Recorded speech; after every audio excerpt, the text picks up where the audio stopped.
det liv på skrå igjen, Marte? Hæ? Man har bare gått på motor siste ukene, nesten.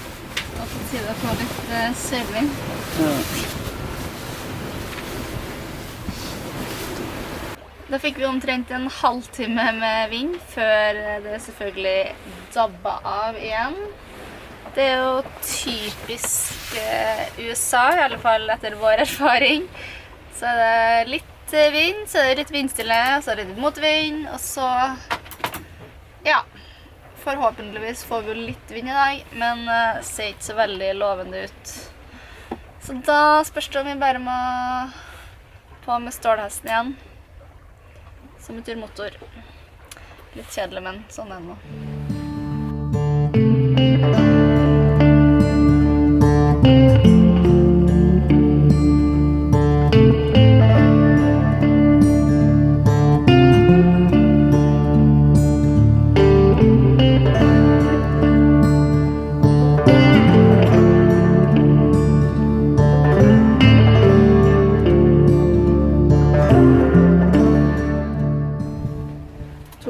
Knopp, ja. 3. Er du fornøyd med hastigheten? Nei. Samtidig er det litt kjedelig, for det er liksom, det er litt fart, men det er ikke nok til at vi gidder. Så da bruker vi heller det vi trodde var billig diesel i USA, men som koster 18 kroner literen. Det er omtrent 3 ganger prisen av det vi tenkte å betale. Så, happy sailing! Sailing, Monica. Den tregeste opplevelsen du kan få. Ok, to-do-liste. Ja, vi har litt å gjøre. Så vi har diverse lekkasjer. Så er det en ved styrbord vant, som kommer ned ved TV. Lekkasje forpigg ned til vinsj. Lekkasje babord, strømrom, og så sannsynligvis vant. Toalettlekkasje, kommer septik ut. Så har vi andre ting. Sjekke dieselfilter, ny lus på Genoa, service på Furlix eller rulle, og service på vinsj til storseil, blant annet.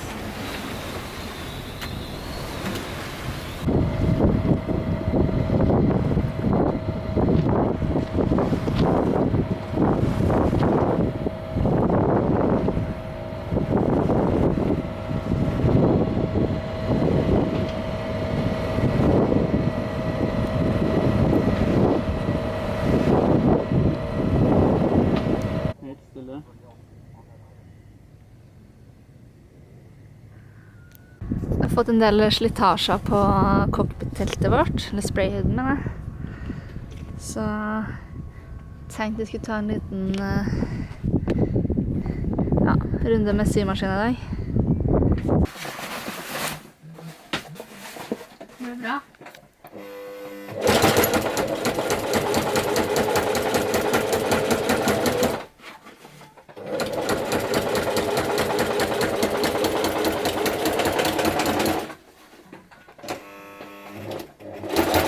Sprayhooden trenger litt kjærlighet.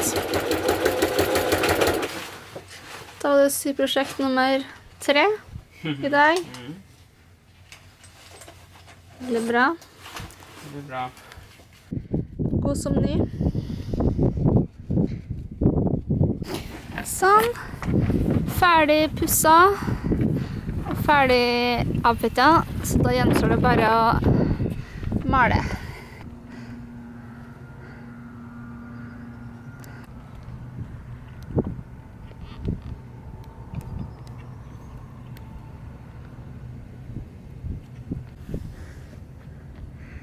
Voilà! God som ny. Et lite prosjekt der vi skal åpne opp for å sjekke styrevaieren. Vil helt ikke at roret skal ryke når vi skal litt nordover nå. Vi har litt problem med at vi ikke får opp skruene. En har knekt. Og Ja. Impact screwdriver. Ja. And finally. And voila. Da Det er spennende det her da. er vi inne. Så her kommer vaierne som da på roret oppe. De kommer ned hit, går inn på den og inn på den. Så når vi snurrer på roret oppe, så beveger den her seg, som gjør at rorstammen beveger seg, og roret da flytter på seg. Så i dag så er det at vi bytter de her da, for jeg er litt redd for at de skal, ja, de har litt slitasje enkelte steder, så at ikke de skal ryke når vi er på Grønland. Det er den store frykten. Ligger vi helt alene på Long Island. Ganske fin bukt.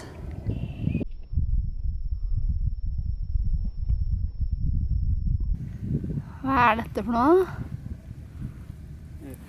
Snu den da. Jeg tror at den skal våkne til livet. Herregud, hva er det? Ser ut som en sånn urdyr. En krabbe. Er det krabbe? Ja. Sykt space. Nå er han i overflaten, så han bare dreier opp på vannet. Oi! Da drar han, ja. Der kommer han. Jeg er spent på hva det er, for det er noe laks eller noe sånt.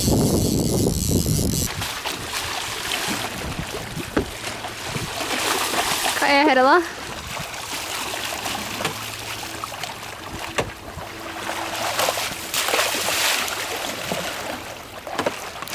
Kom an! Ja, hva er dette her for noe, Marte? Det var flott. Det var med havabbor, jeg. Tror du det? Ja, det kan være. Så ta en... Hva er det? Hva du lager, eller? Det er bluefish. Det er ganske flott. Så jeg ringte på kroken, så jeg kan få den ut. Det skal være litt sånn så litt feit fisk, litt sånn makrell. Typ. Fish. Da er det bluefishen i dag. Digg. Så her går ferdig dag fra Long Island her. Litt av bukt vi lå i, og opp langs Long Island og opp til Newport. Begynner å nærme seg de her områdene her også. Faktisk ikke så veldig langt igjen til Canada. Og Newfoundland og Labrador, og ikke minst Grønland.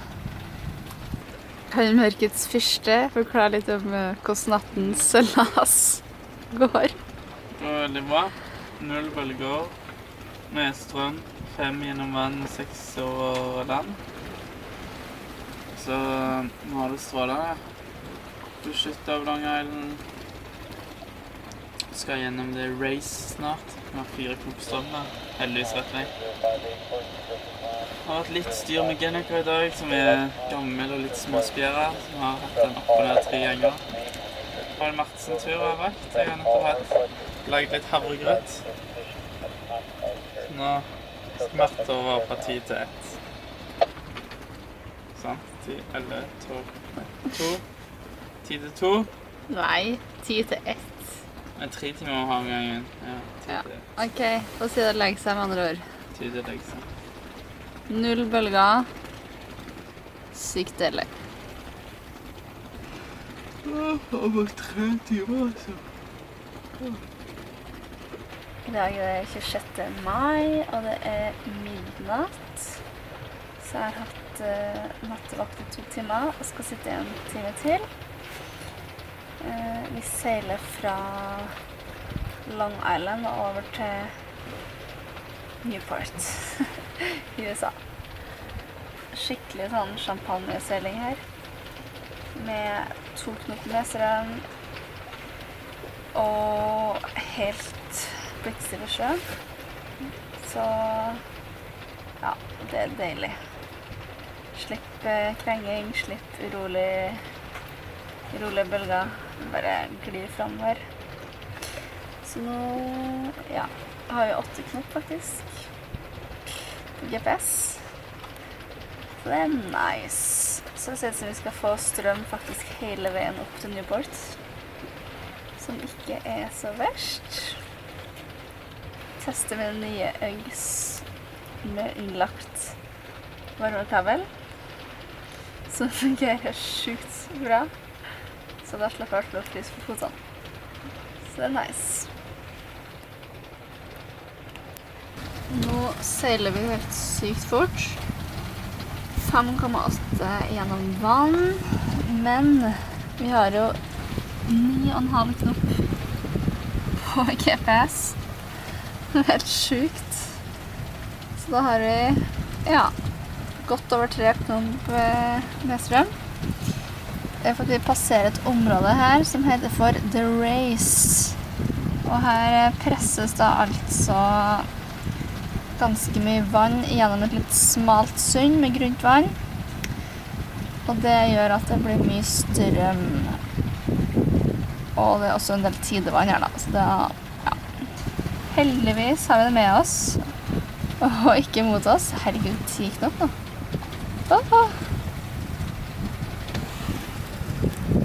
Det ikke hver dag man kan seile 10 knop, for å si det sånn.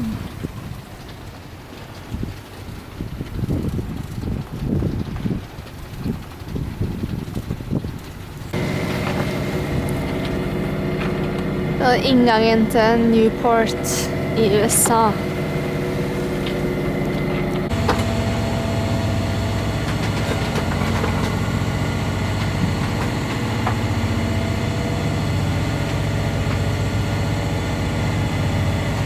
Da er det fremkomstmetoden som ligger nederst på min liste.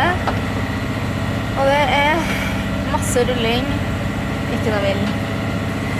Det er en elendig kombinasjon. Så da bare ruller vi oss av gårde her.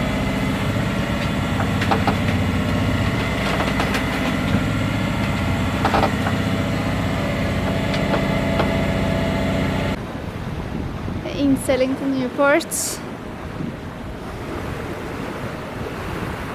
Merker at tåka begynner å komme sigende på her.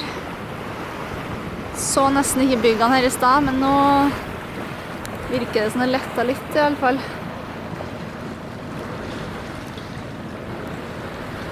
Klokka er 8 om morgenen, så det blir deilig å komme frem og hive ut ankeret.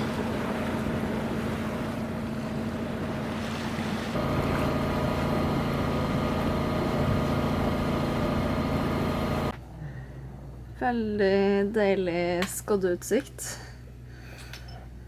her i Newport. Jeg ser ingenting. Nei. Det er 100 meter.